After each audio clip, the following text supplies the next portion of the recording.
안녕하십니까, 안녕찬입니다. 이번 영상은 조문정리 계약법 총론 1 해가지고 영상을 만들고요. 계약법 총론은 두 회에 걸쳐서 조문을 정리해 드릴 예정입니다. 자, 첫 번째 조문은 특별한 건 아닙니다. 계약의 청약은 도달된 후에는 임의로 철회하지 못한다. 자, 청약도 의사표시니까요, 상대방에게 도달이 되면 효과가 생기고요, 도달된 후에는 더 이상 뭐 하지 못하죠? 철회하지 못하는 거죠. 528조인데 좀 조문이 복잡하죠. 청약을 할 때 일단 승낙기간을 정해서 청약을 할 수도 있고요, 승낙기간을 정하지 않고 청약을 할 수 있는데 528조는 승낙기간을 정해서 계약을 청약을 한 경우죠. 1항 승낙의 기간을 정한 계약의 청약은 청약자가 그 승낙기간 내에 승낙의 통지를 받지 못한 때는 청약은 그 효력을 잃는다 라고 되어 있죠. 다시 말하면 계약이 성립되려면 승낙기간 내에 도달이 돼야 되는 거죠. 만약에 승낙기간 내에 도달하지 못했다면 계약이 성립되지 않고요, 따라서 청약의 효과는 상실하게 된다, 이런 의미겠죠. 2항입니다. 연착의 통지인데 승낙의 통지가 승낙기간 후에 도달한 경우죠. 그러면 연착된 것이니까 일단 계약이 성립되지 않는 겁니다.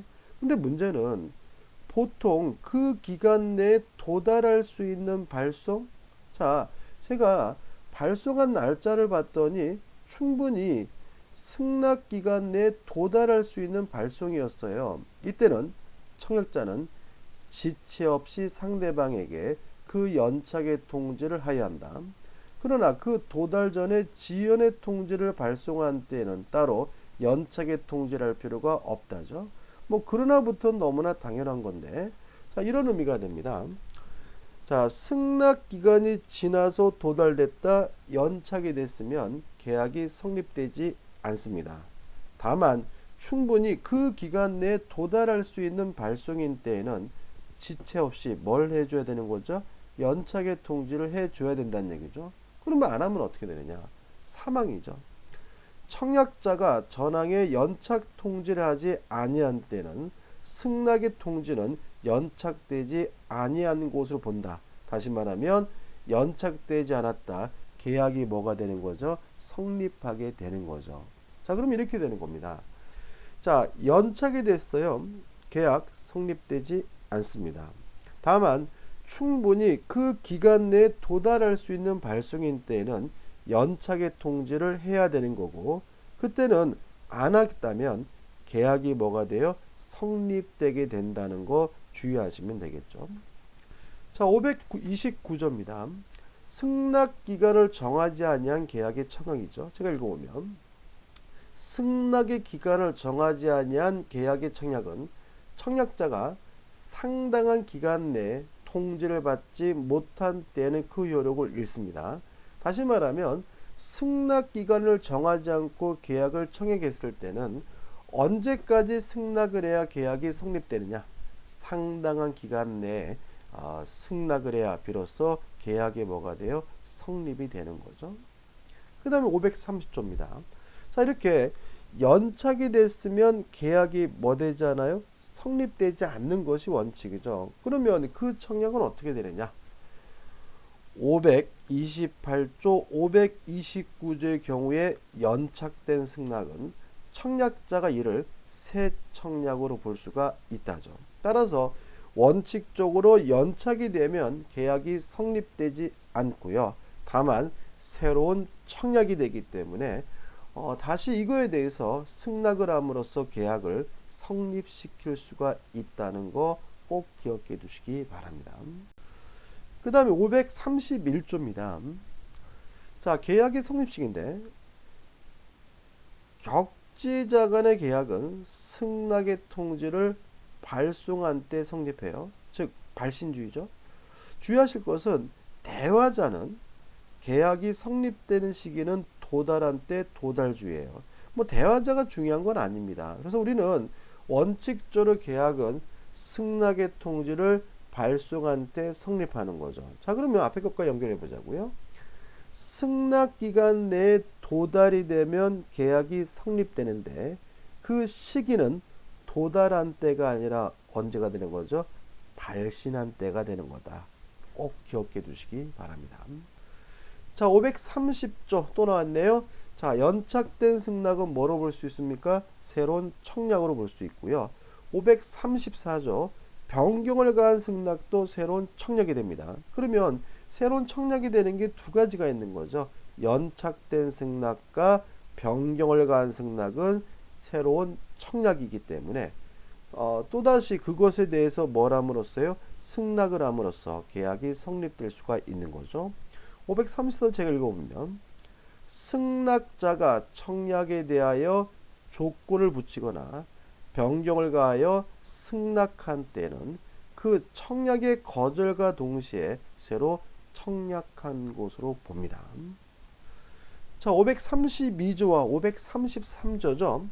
자, 원칙적으로 계약은 청약에 대한 승낙이 있으면 성립되고요. 그 시기는 승낙을 발신한 때 성립하는데 이 승낙을 꼭 말로 해야 되느냐?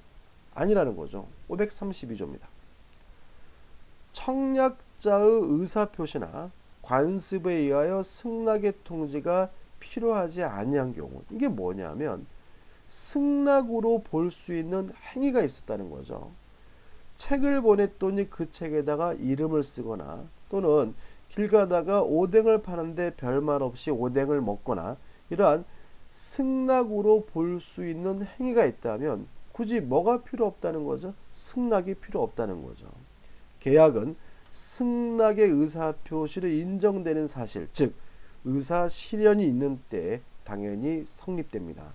여기서 조심할 것은 뭐냐면 계약이 성립되는 시점인데 의사표시로 인정되는 사실이 있는 때죠. 안 때가 아니죠. 다시 말하면 책에다가 이름을 쓰는 순간 계약은 성립됩니다.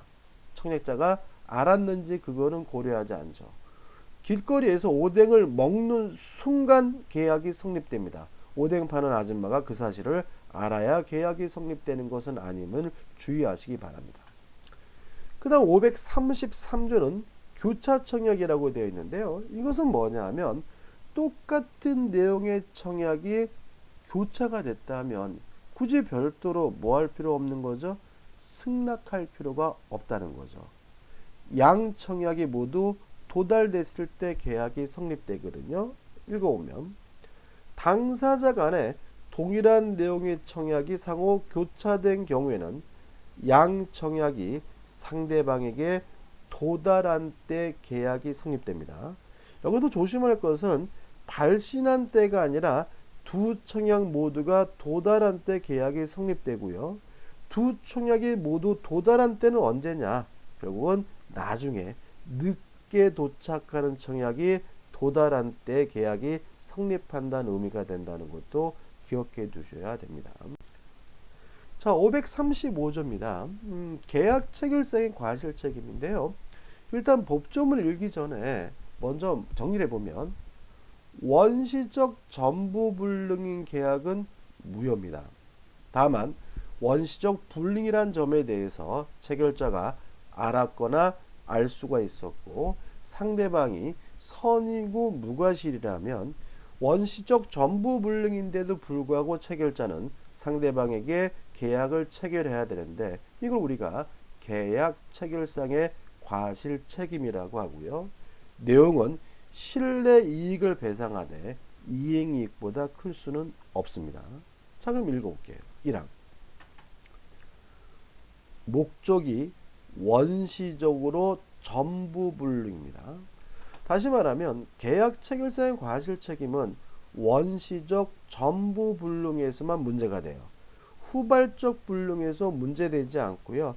일부 불능에도 문제되지 않는다는 거 잊지 마시고 계약을 체결할 때는 그 불능을 알았거나 알 수 있었을 자는 상대방이 그 계약이 유효를 믿었음을 인하여 받은 손해, 즉 실내이익을 배상해야 한다.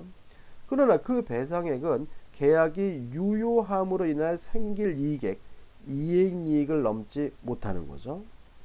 이항 전항의 규정은 상대방이 그 불능을 알았거나 알 수 있었을 경우에는 적용하지 않으니까 상대방은 그 불능에 대해서 선이고 무과실어야 한다는 의미가 되겠죠. 자, 536조입니다. 동시이행 항변권이 나오거든요. 일단 쌍무계약입니다. 쌍무계약은 뭐냐 하면 쌍방 모두에게 채무가 있는 계약을 말하고요.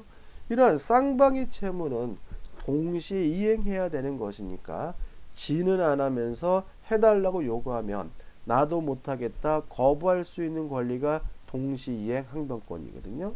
1항입니다.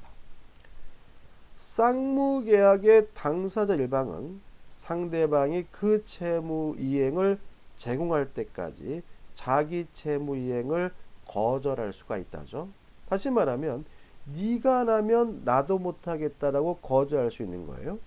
그러면 동시이행 항변권이 인정이 된다면 이행하지 않아도 정당한 것이니까 채무 불이행이 아니고요. 따라서 상대방 입장에서는 동시이행 항변권을 소멸시켜야 채무 불이행 책임을 물을 수가 있는 거고, 동시이행 항변권을 소멸시키기 위해서는 뭘 하면 되는 거죠? 채무 이행을 제공하면 되는 거죠. 그죠? 다시 말하면 상대방이 채무 이행을 제공할 때까지 거절할 수 있는 것이 동시이행 항변권이니까 상대방 입장에서는 동시이행 항변권을 소멸시키려면 이행 또는 이행의 제공이 필요하다는 거 기억해 두시기 바라고요. 여기까지가 원칙인 거죠. 다만 이러한 동시이행 항변권을 원칙적으로 행사하지 못하는 사람이 있습니다. 누구냐면 선이행 의무자죠. 먼저 이행하기로 한 사람입니다.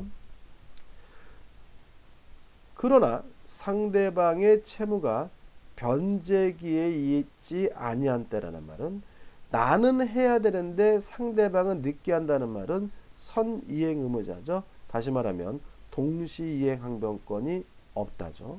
자, 그러면 꼭 그러느냐?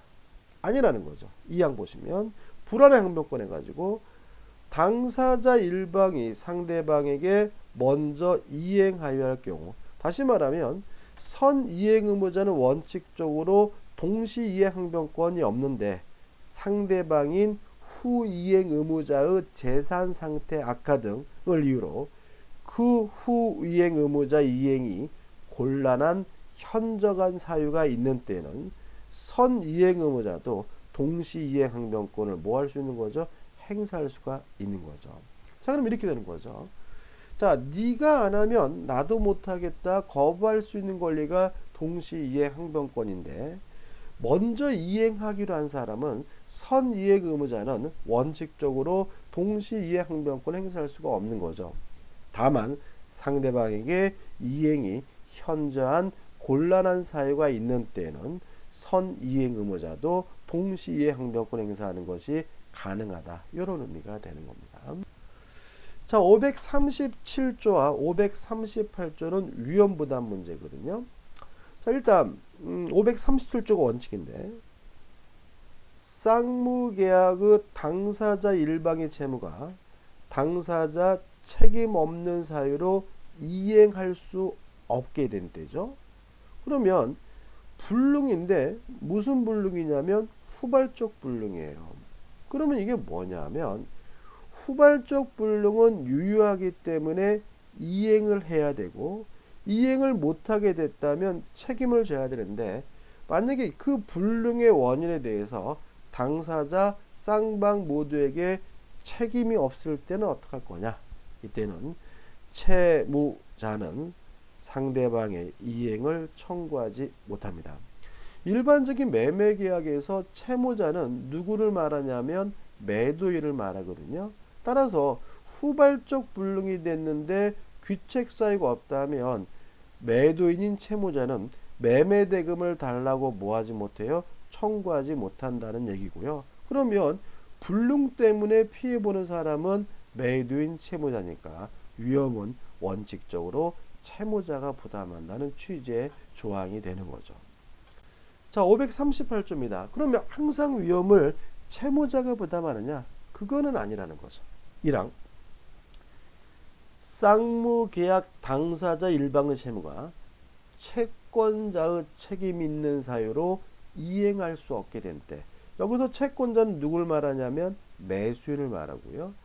채무자, 매도인은 상대방의 이행을 청구할 수 있다. 다시 말하면 후발적 불능인데도 불구하고 매도인은 채권자인 매수인에게 매매대금을 청구할 수 있다. 이렇게 되는 거고, 이유는 채권자에게 뭐가 있다는 거죠? 귀책 사유가 있기 때문에 그런 거죠. 또 채권자의 수령지체 중에 당사자 쌍방의 책임 없는 사유로 이행할 수 없게 된 때도 같다라는 말은 매수인인 채무자인 매도인은 채권자인 매수인에게 매매대금을 달라고 뭐 할 수 있어요? 청구할 수가 있다. 이렇게 되는 거죠. 그러면 위험은 원칙적으로 채무자가 부담하는 거지만 채권자가 위험을 부담하는 경우가 두 가지가 있다. 첫째, 후발적 불능에 대해서 채권자에게 귀책 사유가 있는 경우와 둘째, 채권자가 수령 주체 중인 경우는 위험을 누가 부담하죠? 채권자가 부담하게 된다. 이런 의미가 되겠죠. 이왕 전항의 경우에 채무자는 자기의 채무를 면함으로써 이익을 얻을 때에는 이를 채권자에게 상환하여야 됩니다. 즉 채무자에게는 이익 상환 의무가 발생하게 된다는 것까지 기억해 두시면 됩니다. 자, 일단 여기까지고요. 도움이 되셨다면 구독, 좋아요 부탁드리겠습니다. 고맙습니다.